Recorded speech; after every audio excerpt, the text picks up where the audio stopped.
Her biting sarcasm sliced through me as she mocked me in front of her friends, labeling me a jester for their entertainment.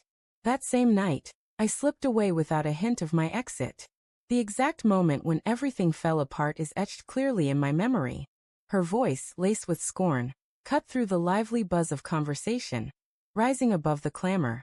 We were at an opulent rooftop bar she loved, a place brimming with overpriced cocktails and patrons whose laughter echoed too loudly, craving attention. I never enjoyed such spots, but I went for her, convinced she wanted me there, believing I mattered in her world.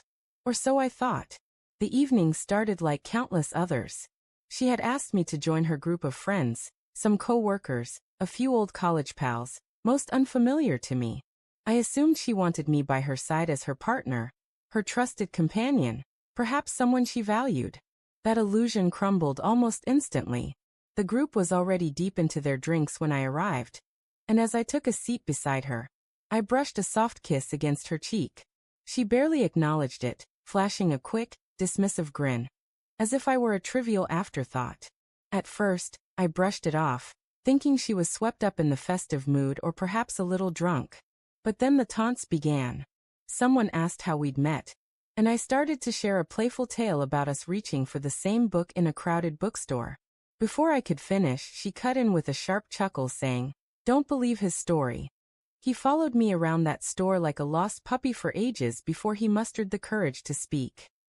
The group burst into laughter. I managed a strained smile, hoping to keep the mood light, assuming it was just harmless teasing. But the barbs kept coming. Every question aimed at me. She answered with a cruel twist. My job? He tinkers with computers or something, staring at screens like it's important. My cooking? He tried making lasagna once. It was a mess. We nearly had to call in a hazmat team. My hobbies? Oh, his odd obsession with dusty old detective books? He thinks he's some kind of sleuth. Each remark sparked louder laughs, and she soaked up their approval, never once glancing my way. At that table, I wasn't a person. I was her fool, her evening's amusement. I excused myself to the bathroom, desperate for a moment to gather my thoughts.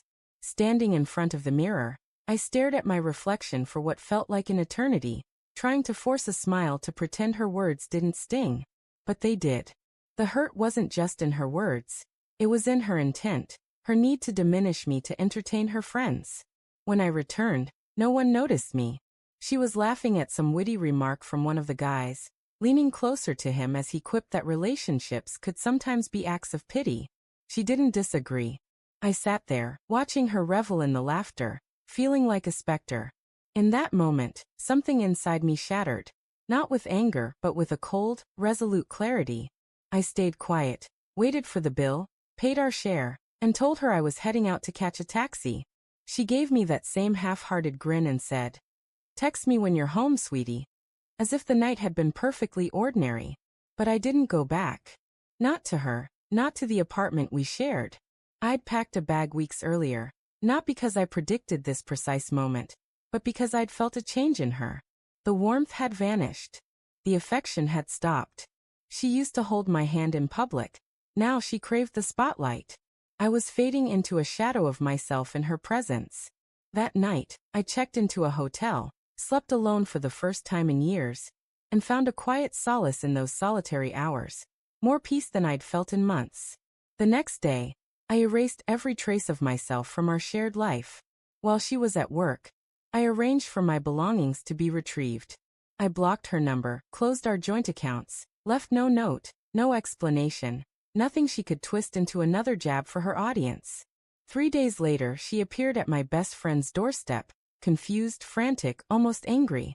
"Why would he just vanish like that?" she demanded. "He didn't even say anything. He just disappeared." Precisely. I disappeared because words were futile. I didn't leave out of fear. I left because staying meant a gradual erosion of who I was. You can only sit at a table where everyone laughs at your expense for so long, especially when you're the punchline. Sometimes, silence speaks louder than any words, and vanishing without a trace becomes the only statement that truly echoes. She called me a fool.